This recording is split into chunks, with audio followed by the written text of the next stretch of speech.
नमस्कार, मैं राम सिंह यादव। आज हम इस समय मौजूद हैं जतारा विधानसभा क्षेत्र के अंतर्गत ग्राम पंचायत मेदवाड़ा और हमारे साथ मौजूद है समाजवादी पार्टी से एवं महान दल से आर बंसल जी। तो सबसे पहले आपका चैनल में बहुत बहुत स्वागत है। नमस्कार राम सिंह दाऊ, आपके चैनल के माध्यम से मैं जतारा क्षेत्र की ज्योतिर्लिय जनता को सादा प्रणाम करता हूँ, उनके चरणों में नमन करता हूँ। आपने जगह जगह क्षेत्र में भ्रमण किया है, यहाँ की जनता ने आपको क्या मैसेज दिया है?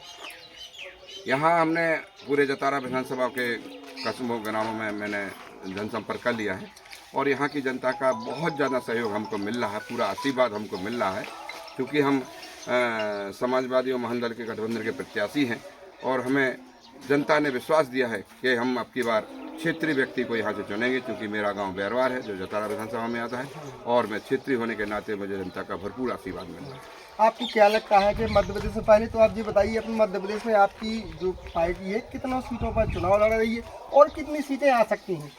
हमारे यहाँ अब की बार समाजवादी पार्टी मध्य प्रदेश में अच्छी स्थिति में चुनाव लड़ रही है और मैक्सिमम सीटों पर चुनाव लड़ रही है, लगभग 35-40 सीटों पर चुनाव लड़ रही है और यहाँ मध्य प्रदेश में समाजवादी की सीटों पर जो जीत होगी उसी के सहयोग से सरकार बनेगी, तो चाहे किसी के भी दल हो, लेकिन सरकार हमारे समाजवादी पार्टी के सहयोग से ही बनेगी। जैसे अगर आपकी सरकार बन जाती है, आप यहाँ से विधायक बन जाते हैं, तो जैसे आपका जो जतारा क्षेत्र है, जतारा है जो आपका क्षेत्र, तो इसमें आप ऐसा क्या कार्य करेंगे कि जो अभी तक कोई विधायक ने नहीं कर पाया हो और इससे जनता के हित में हो, यहाँ क्षेत्र का पलायन रुक सके, ऐसा क्या करेंगे आप?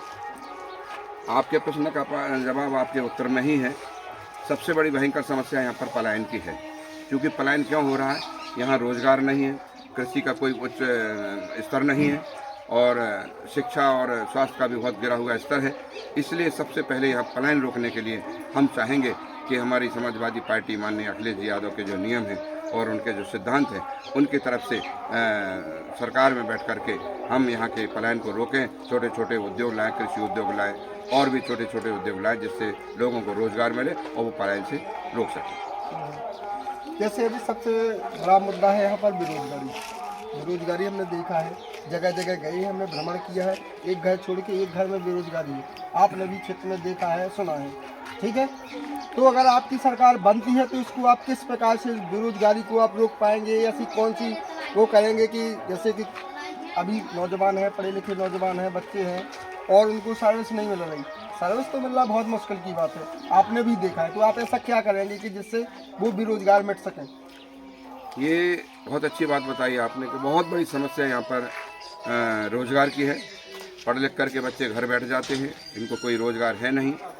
हम चाहेंगे कि यहाँ बेरोजगारी को रोकने के लिए, बच्चों को रोजगार देने के लिए ऐसी ऐसी योजनाएं लाएंगे जिनसे उनको कोई छोटे छोटे उद्योग मिल सकें, कोई फैक्ट्रियाँ लाएंगे जिससे उनको वहाँ पर मजदूरी और नौकरियाँ मिल सकें और ये ऐसी योजनाएं छोटे छोटे कुटीर उद्योग वगैरह भी लाएंगे जिससे हमारे लोगों को यहाँ पर रोजगार मिले और बड़ी बड़ी कंपनियों से टाई अप होगा, जो टाई अप होकर के यहाँ पर कंपनी आएंगे और हमारे बेरोजगारों को रोजगार देंगे। एक और आप हैं, एक और बीजेपी और कांग्रेस है। बीजेपी कांग्रेस की आपने कई योजनाएं सुनी हैं, लाखों योजनाएं हैं, किस प्रकार से आप उन योजनाओं को पराजित कर पाएंगे? जैसे लाडली बहन आदि योजना चल रही है, चल रही क्या नहीं चल रही, गैस सिलेंडर की योजना चली और तमाम भी योजनाएं हैं।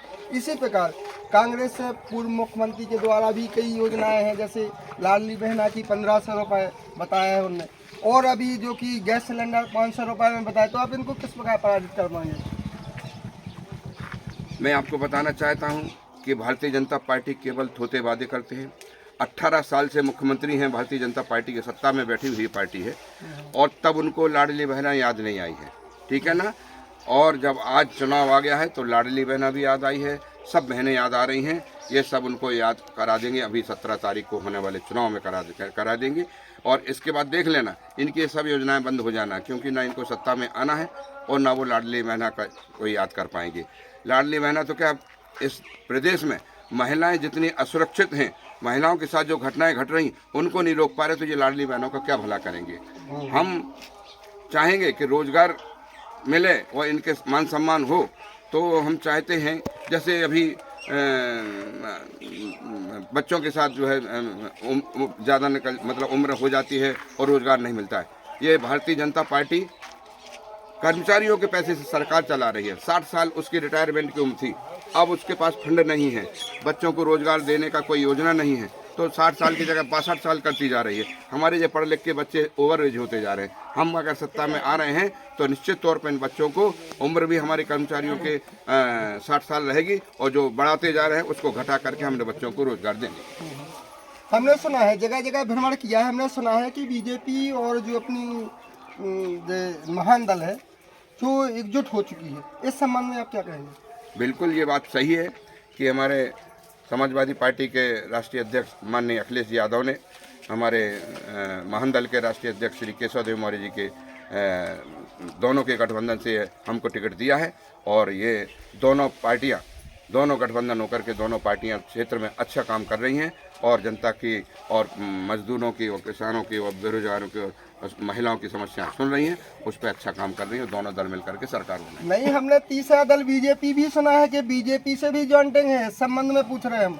ये बिल्कुल बिल्कुल गलत है, 100% गलत है। कोई भी हमारा महान दल का कार्यकर्ता बीजेपी के साथ नहीं है। जिनको निकाल दिया गया है, जिन कार्यकर्ताओं को माननीय केशव देव मौर्य जी ने निकाल दिया है 6 महीने पहले, वो कहते हैं कि महान दल हमारा है, महान दल ने हमने उनको बीजेपी को दे दिया है। तो 4 आदमी के जाने से महान दल नहीं गया है। हमारे राष्ट्रीय अध्यक्ष जो केशव देव मौर्य जी हैं महान दल के, वो जो घोषणा करते हैं वो सही है, उनका कोई गठबंधन नहीं। तो देखिए, हमारे साथ अभी मौजूद है आर बंसल जी, जो समाजवादी पार्टी और महान दल से चुनाव लड़ रहे हैं, जतारा विधानसभा क्षेत्र से हैं। उनसे तमाम बातें हुई हैं और आगे भी अपडेट जारी रहेगी। कैमरामैन के साथ मैं राम सिंह यादव।